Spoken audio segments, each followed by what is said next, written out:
ये मेरा पैगाम जल्दी पहुंचा दो, क्योंकि हमको बहुत ये लॉकडाउन के अंदर हमने जो काम किया है उसका हमको बहुत अन्याय हुआ है। क्योंकि ये अन्याय इसलिए है कि सारे ट्रक वाले मालिक, ऑनर, सारे इंडिया के, भारत के एसोसिएशन के सब प्रमुख प्रेसिडेंट सब परेशान है। क्योंकि नितिन गडकरी साहब ने हमारे साथ बहुत अन्याय किया है ये लॉकडाउन के अंदर। और ये अन्याय क्या है मैं आपको बताता हूँ कि हमने जो लॉकडाउन में सरकार की तरफ से हुक्म मिला कि तुम्हारे ट्रक और कोई भी वाहन छोटा बड़ा राशन की किट पहुंचाने के लिए चालू कर दो, और हमने सब ये चालू कर दिया था। मगर उसके लिए भी परमिशन लेनी पड़ती थी यहाँ के कलेक्टर से, सब जगह से। मगर आज हमारे साथ बहुत अन्याय हुआ है। ये अन्याय इसलिए है कि सारे लग्जरी, सारे होटल, लाइट बिल, आम आदमी, मध्यम वर्ग को, सबको छोटा छोटा राहत दिया है, लेकिन हमारे ये ट्रक वाले को कोई राहत नहीं दिया गया। क्योंकि वो बोले थे कि IMAE किस्ती जो बैंक से लोन लिया था उसका आपको 3 महीने तक हफ्ता नहीं भरना था।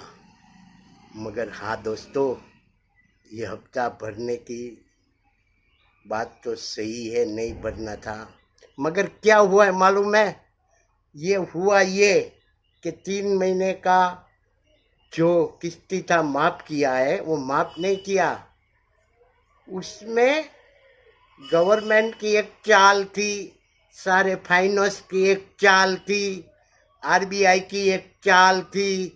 क्योंकि हमारे ट्रक चालू करने के लिए उसने हमको ऐसी बात किया, मगर ये बात में कोई दम नहीं। क्योंकि ये दम इसलिए नहीं मेरे दोस्तों, क्योंकि सारे फाइनेंस वाले के फ़ोन आते हैं कि तुम्हारा किस्ती हफ्ता भर दो, नहीं तो आपको ये 3 महीना का जो राहत दिया है उसका हम ब्याज वसूलेंगे, पेनल्टी वसूलेंगे। जैसे 3 साल का किसी का हफ्ता हो या 4 साल का किसी का हफ्ता हो, वो जो 3 महीने में 1 महीने का हफ्ता जिसका 50,000 60,000 का होता है, उसका कम से कम 1 लाख रुपया तक ब्याज भरना पड़ेगा और पेनल्टी भी भरना पड़ेगा। ये बार बार उसका फ़ोन आता है कि तुम हमारा किस्ती भर दो।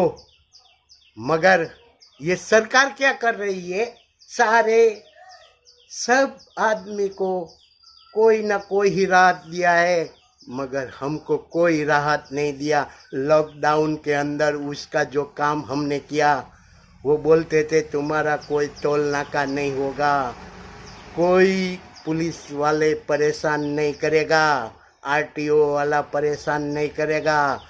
क्योंकि उसको ये सब लॉकडाउन के अंदर गरीब आदमी को ये खाना के लिए राशन का किट पहुंचाने का था। मगर हमने हमारी जान की परवाह किया बिना हमने जो काम किया है, सारे दुनिया के कोई भी आदमी ये कोरोना की वजह से ये काम नहीं कर सकता। होटल बंद, पानी बंद, सब बंद, भूखे प्यासे कहीं किलोमीटर तक गाड़ी चलाते चलाते भूखे पेट में हमारे ड्राइवर भाई और हमारे ट्रक वाले भाई, ऑनर भाई, सब ये काम में लगे थे। पर मगर दोस्तों जैसे थोड़ा थोड़ा लॉकडाउन खुलता गया और हमारी परेशानी जैसी थी वैसी ही हो गई, उसमें कोई राहत नहीं दी गई। तो मैं ये गवर्नमेंट को, नितिन गडकरी को पूछना चाहता हूँ कि हमारे साथ ये अन्याय क्यों होता है, हमारे साथ हर बार ये अन्याय क्यों होता है, हमको क्यों मजबूर करते हो हड़ताल और हल्ला बोल ये करने के लिए आप मजबूर करते हो। मगर जब हम हमारे असली हैसियत पे आ गए ना, तब आपको मालूम पड़ेगा, फिर से हड़ताल होगी, हल्ला बोल होगा, फिर आप कोई न कोई आश्वासन दे के हमारे गरीब ड्राइवर भाई और गरीब ओनर भाई को आप अपने मुट्ठी में रहकर कोई आश्वासन देते हो, मगर उसका नतीजा कुछ नहीं होता। मगर आज के बाद हम ये सहन नहीं करेंगे। बहुत हमने सहन कर लिया, मगर ये बात आप अच्छी तरह सुन लो। अगर हमारी किस्ती, टैक्स, रोड टैक्स, टोल नाका आपने बंद नहीं किया तो हमको मजबूरी से भूखे प्यासे बैठकर गांधी मार्ग पर जाना पड़ेगा, हड़ताल होगी। और सारे ये मेरे पैगाम सारे इंडिया के एसोसिएशन भाई जो है वो भी सुन ले। आप ऐसा एक दिन नक्की करो कि फिर से ये सरकार को झुकना पड़ेगा। ये सरकार को झुकाने के लिए हमारे पास ये हथियार है, और ये हथियार है जो हमारा ट्रक है, वो हमारा सबसे बड़ा हथियार है। वो बंद कर देंगे ना तो ही उसका आँख खुलेगा। ये दूध नहीं होगा, राशन नहीं होगा, सब्जी नहीं होगा, कुछ नहीं होगा। एक बार मेरे ड्राइवर मित्रों, मेरे एसोसिएशन मित्रों, मैं आपको रिक्वेस्ट करता हूँ कि सबके साथ ये सरकार अच्छी तरह काम कर रही है, तो फिर ये ट्रक वाले उसको क्या खींचते हैं? क्या हमने गुनाह किया है? क्या आप मजबूर हो जाते हो? आज के बाद किसी की बाप की नहीं सुनना है। ये किस्ती माफ करते ही रहेंगे। ये तीन महीने नहीं, 6 महीने हमको चाहिए। ये डीजल का भाव आपको मालूम है बढ़ता ही जा रहा है। आज ही अखबार में आया है कि और डीजल का भाव बढ़ेगा। तो हाँ दोस्तों, हमारा भाड़ा नहीं बढ़ता क्योंकि हमारे में एकता नहीं है।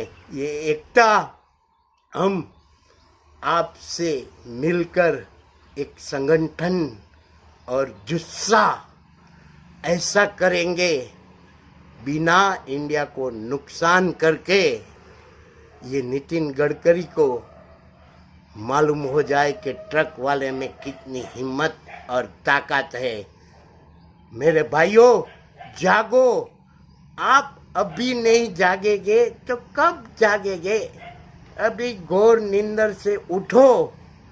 आज ही कुछ अपने एसोसिएशन, अपने तालुके के सरपंच हो या संसद सभ्य हो, लोकसभा का कोई भी एक प्रमुख हो, उससे आप बात करके सरकार को रिक्वेस्ट भेजी जाएगी कि हमारा साथ ये अन्याय क्यों होता है, ये किस्ती माफ करते रहेंगे या नहीं, ये टैक्स माफ करेंगे या नहीं, ये इंश्योरेंस जो है बीमा उसमें राहत मिलेगी कि नहीं। हमको आपको 15 दिन की मोहलत मैं देता हूँ, 15 दिन की। फिर सोचना कि हमारे में कितनी ताकत है। तो हम तो पहले आपको रिक्वेस्ट करते हैं, अभी भी रिक्वेस्ट करते हैं कि हमको गुस्सा मत दिलाओ। हमारे ताकत का अंदाज आपको मालूम नहीं है।